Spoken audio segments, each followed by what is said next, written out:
हिंदू पंचांगों में हर साल नवरात्रि 2 बार मनाई जाती है, जिसमें एक नवरात्रि शरद ऋतु में मनाई जाती है, जिसे शारदीय नवरात्रि कहते हैं। वहीं दूसरी चैत्र के महीने में मनाई जाती है, इसे चैत्र की नवरात्रि कहते हैं। इस समय 9 दिनों तक माँ के 9 रूपों की पूजा की जाती है। इस समय माता के भक्त 9 दिनों तक व्रत उपवास रखते हैं। 9 दिनों के व्रत उपवास के बाद अष्टमी और नवमी के दिन कन्याओं का पूजन कर भोजन कराया जाता है। कन्या भोज में 9 कन्याओं के साथ एक बालक को भोजन कराते हैं। जहाँ 9 कन्याओं को देवी के 9 रूप तो बालक को हनुमान जी का रूप माना जाता है।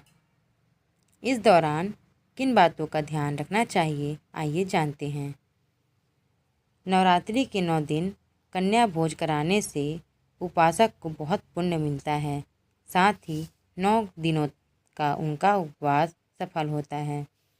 लेकिन कन्या भोजन कराते समय कुछ भूल हो जाने से माता दुर्गा नाराज भी हो सकती हैं। इसलिए कन्या भोज कराते समय कुछ नियमों को ध्यान रखना बहुत ज़रूरी है। आइए जानते हैं क्या है वो नियम। बाल रूप कन्याओं को ही माता दुर्गा का रूप माना जाता है। इसलिए जब आप कन्याओं को भोज के लिए बुला रहे हो तो इस बात का विशेष ध्यान रखें कि कन्याओं की आयु 2 से 10 वर्ष के बीच हो। इसके अलावा कन्या पूजन में भाग लेने वाली कन्याओं की संख्या 9 होनी चाहिए।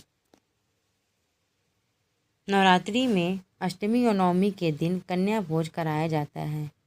लेकिन इस बात का ध्यान रखना चाहिए कि आप जिस दिन कन्या भोज करा रहे हैं उस दिन कन्या को नहीं बुलाना चाहिए।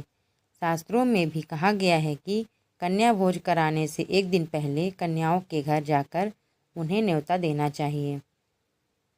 ऐसा वर्णन है कि कन्याओं के भोज में जाते समय उनके साथ उनकी सुरक्षा के लिए हनुमान जी चलते हैं। इसलिए जब घर में कन्या भोज कराएं उस समय एक बटुक यानी बालक को जरूर बुलाना चाहिए। एक बालक कन्याओं के साथ होना चाहिए। बालक हनुमान जी का रूप माना जाता है। कन्या भोज के समय उसकी भी पूजा करके उसको भी भोज देना चाहिए। नवरात्रि में कन्या भोज कराने के लिए कन्याओं को बैठाने के लिए दिशा का ध्यान रखना अत्यंत आवश्यक होता है। कन्या पूजन करने से पहले सभी कन्याओं और बटुक को पूर्व दिशा की तरफ मुंह करा के बैठाएं।